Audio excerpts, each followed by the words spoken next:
Nasim. Sebelumnya kita bacakan dulu CV beliau.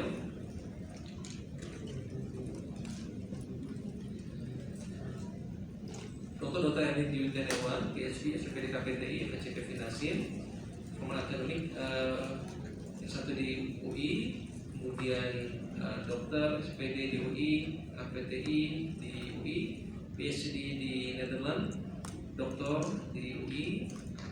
Affiliationnya saat ini sebagai kepala divisi Tropical Infectious Disease di RCM. Kemudian banyak sekali organisasi beliau, mulai dari ID, BAPTI, PEPTI, ITSA, dan FACP. Dokter-dokter ini akan membawakan tema long COVID syndrome kepada dokter-dokter ini. Silakan.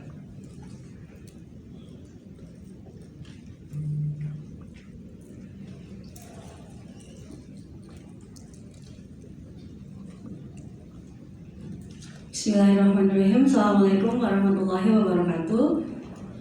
Pertama kita ucapkan syukur alhamdulillah pada kesempatan pagi hari ini kita bisa berkumpul dalam keadaan sehat. Saya ucapkan terima kasih kepada panitia Dr. Sofyan yang telah mengundang kami untuk ikut berpartisipasi dalam sesi kali ini. Kalau tadi Dr. Evi membahas topik-topik yang up to date mengenai pengobatan HIV, saya mendapatkan tugas untuk membahas topik yang sebenarnya cukup baru ya buat kita semua, yaitu mengenai long COVID syndrome. Mungkin sebelumnya saya ingin ilustrasikan bahwa pada banyak penyakit infeksi sebenarnya seperti demam berdarah dengan warning sign, atau bahkan pada pertemuan leptospirosis yang baru-baru saja dilakukan tahun ini, itu banyak sekali sebenarnya sequelae yang muncul akibat dari suatu kondisi penyakit infeksi akut yang sebenarnya sudah sembuh. Jadi kondisi ini bisa diketahui kalau pasiennya itu kita bisa ikuti secara kurun waktu tertentu. Dari COVID-19 memang kita banyak belajar ya, karena ini adalah salah satu bentuk infeksi yang boleh dikatakan spektrum penyakitnya itu sangat luar biasa. Kita bisa mendapatkan orang yang datang sama sekali tanpa gejala, jadi nggak ada simptom apapun. Walaupun sebenarnya di tahap-tahap awal pandemi, saya ingat saat PCR itu masih sulit, pasien-pasien yang datang dengan kecurigaan, ini saya karena ada bagian pasiennya datangnya ke swasta, itu kalau kita lakukan pemeriksaan CT scan parunya, ternyata manifestasi klinis yang ada di pasien secara klinis dengan laboratorium itu bisa benar-benar berbeda. Dan kemudian kita juga belajar adanya spektrum yang mild, moderate, severe, bahkan kritikal. Jadi long COVID ini sebenarnya merupakan salah satu pembelajaran buat kita bahwa setelah suatu proses infeksi itu selesai, sebenarnya masih mungkin terjadi sequelae yang bisa berjalan lebih lama dari yang kita duga. Mungkin teman-teman di sini juga pernah mengalami atau menangani pasien dengan chronic fatigue syndrome post natal sanaan demam berdarah dengue yang berat dengan warning sign misalnya, terutama pada pasien-pasien usia lanjut. Saya akan mulai dengan istilah ya, jadi memang karena ini baru, nanti teman sejauh bisa melihat banyak sekali istilah-istilah yang digunakan untuk long COVID ini. Jadi ada yang dulu mengatakan long haul COVID, chronic COVID. Biasanya chronic COVID dia menggunakan definisi kalau sudah lebih dari 3 minggu, sampai dengan 3 minggu masih dianggap sebagai post acute COVID. Kemudian ada juga yang mengatakan post COVID syndrome, post acute sequelae of SARS-CoV-2 infection. Di 2022 November, CDC kemudian mengatakan ini sebagai suatu kondisi PCC, post COVID condition, yang mengkategorikan semuanya ini. Jadi istilah-istilah ini nanti bisa ditemukan dalam berbagai kepustakaan yang berbeda-beda dengan definisi yang sama. Nah, kalau kita lihat memang untuk kejadian COVID akut sendiri sekarang saya rasa teman-teman sejauh di sini juga sudah bisa merasakan ya bahwa kasusnya secara dramatis turun. Saya sih di Polikiara sudah hampir 1 bulan yang lalu, tapi itu kita dalam 1 minggu tuh hanya terima pasien paling banyak sekitar 10 pasien, itu pun pasien-pasien yang di screening karena akan melakukan prosedur diagnostik, bukan yang datang karena kondisi akut. Tetapi melihat kondisi yang seperti ini, kita justru harus lebih waspada karena bisa jadi pasien-pasien yang datang kita dengan riwayat pernah mengalami COVID, kondisi sakit yang saat ini dialami pasien bisa berkaitan dengan pengalaman pernah terinfeksi COVID. Kalau kita baca di Amerika, para klinisi itu banyak kesulitan menangani kasus-kasus yang gejalanya mirip COVID, tetapi karena satu dan lain hal pasien ini mungkin tidak mau memeriksakan diri, jadi tidak pernah terdokumentasi bahwa pernah diketahui menderita COVID, tetapi gejala klinisnya sangat-sangat menyerupai suatu long COVID syndrome. Lalu kita lihat apa sih sebenarnya yang bermasalah dengan long COVID syndrome ini? Ada 3 poin sebenarnya. Yang pertama adalah mengganggu keseharian, jadi adanya psychologist distress yang ujung-ujungnya akan menurunkan kualitas hidup dan pasiennya jadi sakit-sakitan ya, jadi akan bolak-balik ke dokter gitu untuk memeriksakan dirinya. Padahal bisa jadi kalau dilihat, nah ini nanti kita lihat ya workup-nya. Permasalahannya sebenarnya adalah belum adanya satu tools atau kuesioner yang bisa digunakan atau direkomendasikan untuk kita bisa menggunakan ini sebagai metode untuk mengevaluasi kondisi long COVID ini. Yang ada yang digunakan di Eropa itu adalah menggunakan Eurocall, jadi lebih ke arah quality of life. Jadi pertanyaannya memang lebih banyak subjektif, sehingga kadang-kadang kita mungkin kalau sebagai klinisi agak sulit ya untuk bisa langsung men-translate ini terus mau kita apain nih pasiennya kalau kita sudah mengevaluasi kuesioner yang berbasis quality of life tersebut. Tapi permasalahannya kejadiannya cukup signifikan, cukup banyak. Kalau di layanan rawat jalan itu hampir separuh dari pasien yang mengalami COVID itu dia bisa sampai dengan 1 tahun ke depan bolak-balik punya keluhan. Nanti kita lihat keluhannya apa aja. Sementara kalau orang ini dirawat inap dan masuk dalam kriteria severe atau critical, bisa hampir seluruhnya pos perawatan itu mengalami gejala. Saya nggak tahu, mungkin ya salah satu dari kita juga memiliki pengalaman yang sama, nanti bisa sama-sama belajar di sini. Tetapi memang tidak semua.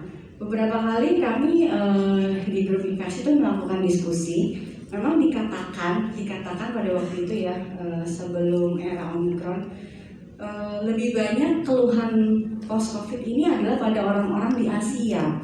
Dikatakan demikian. Sementara di Eropa jarang sekali didokumentasikan keluhan long haul COVID ini. Tapi ternyata kalau kita lihat nanti ada kepustakaan itu, ternyata seluruh dunia yang mengalami ledakan kasus COVID itu mengalami kondisi yang sama. Jadi siapa saja yang lebih banyak berisiko untuk terkena adalah orang-orang yang mengalami COVID dalam kondisi berat. Kemudian semenjak vaksin sudah diintroduksi, orang-orang yang tidak divaksinasi itu ternyata kalau dia terkena COVID, maka risiko untuk terjadinya post-COVID condition itu juga menjadi lebih banyak. Dan juga orang-orang yang mengalami multisystem inflammatory syndrome ya, ini mirip dengan severe COVID pada saat terinfeksi COVID. Ya, jadi kami sudah sempat kita bicarakan spektrum yang begitu luas. Kalau kita lihat di sini, kadang-kadang orang kalau terkena COVID dia akan mencoba mengobati diri sendiri ya di awal-awal fase sakitnya gitu, sampai kemudian sudah merasa berat, sesak napas, baru ke dokter. Nah, pada kondisi seperti ini memang sulitnya kita mengatakan bahwa orang-orang dengan komorbid seperti ada diabetes mellitus, obesitas, orang-orang dengan imunosupresan, kanker, pasien-pasien HIV itu akan cenderung untuk lebih mudah jatuh kepada kondisi COVID yang berat. Tapi tidak serta-merta kemudian membuat orang-orang ini bisa langsung masuk ke dalam ruang perawatan, sehingga bisa terjadi delay dari perawatan akibat COVID-nya. Nah, ini juga yang akan mempengaruhi outcome setelah COVID-nya itu teratasi. Ini infeksinya kalau kita lihat ini akan sangat terkait dengan sebenarnya apa sih yang terjadi di dalam tubuh sampai orang-orang ini bisa mengalami sequelae. Maksudnya slide mungkin terlalu kecil, tapi kalau kita lihat virus masuk, dia akan ditangkap oleh reseptor, kemudian dia akan mengaktifasi kaskade koagulasi, kemudian mengaktifasi kaskade imunologi. Kemudian kita lihat badan akan merespon, dan dari respon ini bisa timbul gangguan yang permasalahannya adalah tidak bisa dikontrol gitu ya, respon imun yang ditimbulkan di tiap-tiap organ ini. Jadi kita bisa lihat kondisi paru yang sedemikian berat, ada pasien yang bisa mengalami komplikasi seperti di ginjal, myocarditis juga sering kita dapatkan, yang terjadi akibat dari respon inflamasi yang tadi sudah terjadi di awal. Permasalahan ini juga uniknya dari recovery trial, di mana kita juga ikut dalam studi ini, itu dikatakan bahwa kalau memang sedemikian berat reaksi inflamasinya, kenapa tidak dari awal saja gitu ya kita berikan obat-obatan yang menyetop inflamasi ini. Terbukti seperti pemberian aspirin, pemberian Revolver, pemberian banyak antiinflamasi itu tidak ada bukti bermanfaat pada pasien-pasien COVID-19 yang diberikan di fase awal dengan tujuan untuk menyetop proses inflamasinya. Ini penting kita menyetop proses inflamasi ini karena ternyata ujung-ujungnya long COVID syndrome itu sangat terkait dengan kerusakan yang terjadi di fase awal. Satu-satunya evidence yang menunjukkan manfaat dari pemberian antiinflamasi itu adalah penggunaan kortikosteroid dan hanya diberikan pada orang-orang yang memang sudah ada kebutuhan oksigen yang signifikan. Di luar itu kalau kita lihat Kaplan-Meiernya, mungkin Mas Yos sudah banyak yang lihat juga di New England Journal, maka pemberian kortikosteroid di fase di mana tidak terjadi demand dari oksigen, jadi nggak ada desaturasi dari pasien, justru akan lebih banyak memberikan outcome atau meningkatkan mortalitas pada pasien. Nah, jadi ini memang serba sulit. Kalau kita mau nyetop sesegera mungkin di awal proses inflamasinya supaya memahami konsep bahwa terjadinya, nanti kita lihat juga long COVID syndrome ini sebenarnya lebih banyak terjadi akibat kerusakan di organ itu yang tidak balik. Ataupun kalau balik dia butuh waktu untuk kembali menjadi normal, dan repotnya pada usia, pada komorbiditas, pada orang-orang yang tetap butuh penggunaan antiinflamasi ini pasti tidak akan bisa berjalan secara baik. Nah, ini kalau kita lihat tadi ini dipatokannya dengan paru ya, tapi sebenarnya banyak juga pasien-pasien yang datang gejalanya mungkin tanpa gejala atau dominan dengan demam. Nah, ini kan kalau kita lihat di sini memang gejala berat itu selalu kita gunakan patokannya adalah distress pernapasan dan saturasi oksigennya. Jadi sampai tahapan ini memang boleh dikatakan belum ada konsensus yang jelas dalam artian untuk mengatakan COVID-19 complication post COVID-19 complication sequelae. Tetapi semua gejala yang ada pada saat kondisi akut seseorang terkena COVID atau bahkan muncul setelah dia sembuh dalam kurun waktu 4 minggu bahkan bisa lebih sampai dengan 3 bulan itu dianggap masih berkaitan dengan COVID-nya. Kita sebagai klinisi harus masih memikirkan apakah ini berkaitan dengan COVID-nya walaupun dia sebenarnya sudah pernah sembuh. Permasalahannya kalau dari pengalaman klinis yang kami dapatkan, dikatakan tadi faktor resiko lebih banyak dikaitkan dengan orang-orang yang memang pernah mengalami COVID berat ya. Tapi ternyata orang-orang yang melakukan isolasi mandiri dan tidak melakukan evaluasi apapun untuk COVID-nya, jadi nggak cek darah, tidak dilakukan X-ray, tidak dilakukan pemeriksaan CT scan, tetapi punya comorbid, orang-orang ini juga ternyata pada evaluasinya itu memiliki sequelae simptom dan laboratorium. Jadi ini memang ya kita sebagai klinisi melihatnya nanti harus secara keseluruhan ya, harus secara holistik. Betul related to COVID, tapi kita harus lihat ada tidak faktor-faktor comorbidity yang ada di pasiennya. Apa saja gejalanya? Nah, ini yang paling sering fatigue, jadi merasa kelelahan yang terus-menerus, kemudian gangguan kognitif, yang banyak dikeluhkan sebenarnya bukan insomnia ya, tetapi lebih ke kurang konsentrasi. Kemudian adanya keterbatasan pernapasan. Kemudian di bawahnya kalau kita lihat ada juga keluhan-keluhan lain dalam proporsi yang lebih sedikit. Jadi ini bisa melibatkan banyak sistem organ. Yang pertama paru, kemudian central system, kemudian kardiak, dan yang lebih umum yaitu keluhan fatigue tadi, lebih ke muskuloskeletal sebenarnya keluhannya. Nah, ini laporan yang ada. Kami sendiri di Yarsham baru akan melakukan sebenarnya evaluasi terhadap long COVID syndrome ini. Jadi kita belum punya datanya kalau di kita, tapi di Asia di 500 pasien kalau kita lihat nih, mungkin nggak usah lihat secara detail, tapi memang terdokumentasi keluhan-keluhannya.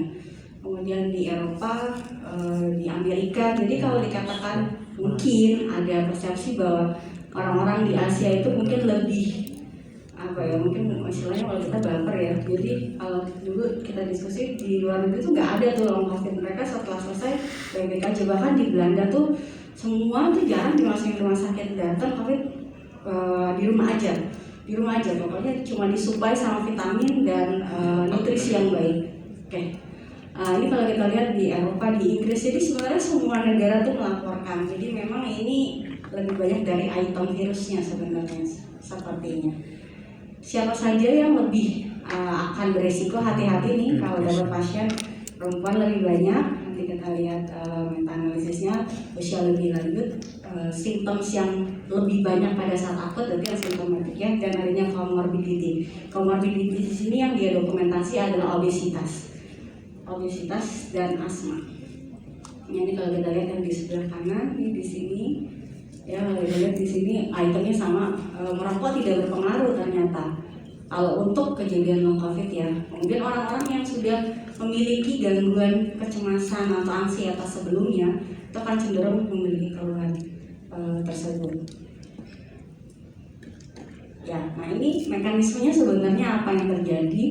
Jadi banyak faktor. Kalau kita lihat yang orange ya, jadi mulai dari pengobatan, kita tahu pasien-pasien itu obatnya luar biasa, belum lagi self medication yang mereka lakukan sendiri gitu ya, minum vitamin dan macam-macam, jamu-jamuan. Itu yang pertama. Yang kedua adalah organ damage-nya. Jadi kerusakannya itu memang tidak kembali 100%. Kita tahu bahwa sel normal punya apoptosis, dia ada umurnya, tapi sel rusak itu sebenarnya juga akan berganti. Nah, proses ini yang terjadi sangat lambat pada orang-orang yang mengalami keluhan long COVID ini. Belum lagi dikatakan masih mungkin terjadi low grade inflammation. Jadi masih ada inflamasi yang terjadi pada pasien yang menimbulkan ambang, bukan sakit tetapi simptomnya tidak kembali hilang ya, tidak kembali menjadi normal, dan juga psychological issue.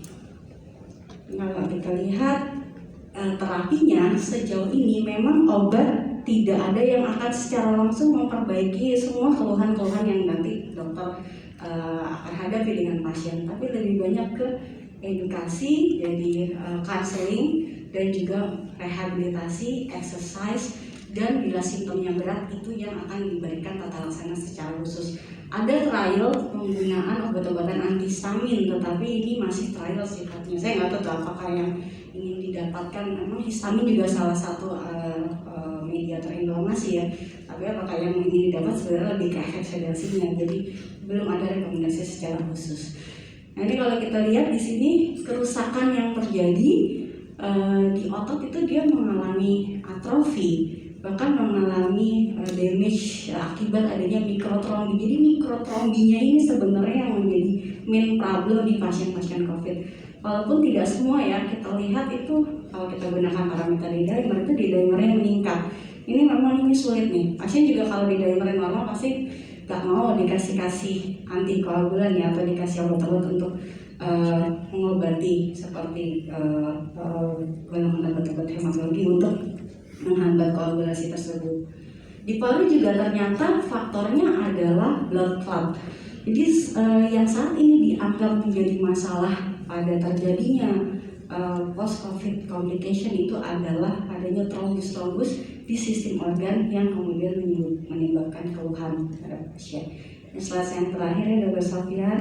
Jadi terapinya kalau kita lihat gak ada obat khusus, tetapi jangan dilupakan kalau memang ini adalah fatigue yang kronik, kita juga harus cari sebab-sebabnya. Apakah pasien ada anemia chronic disease, bagaimana tiroidnya, bagaimana elektrolit, semua harus dicari, karena bisa jadi orang-orang ini tidak memiliki baseline data yang kita ketahui mengenai penyakit kronik yang sudah diderita sebelum COVID.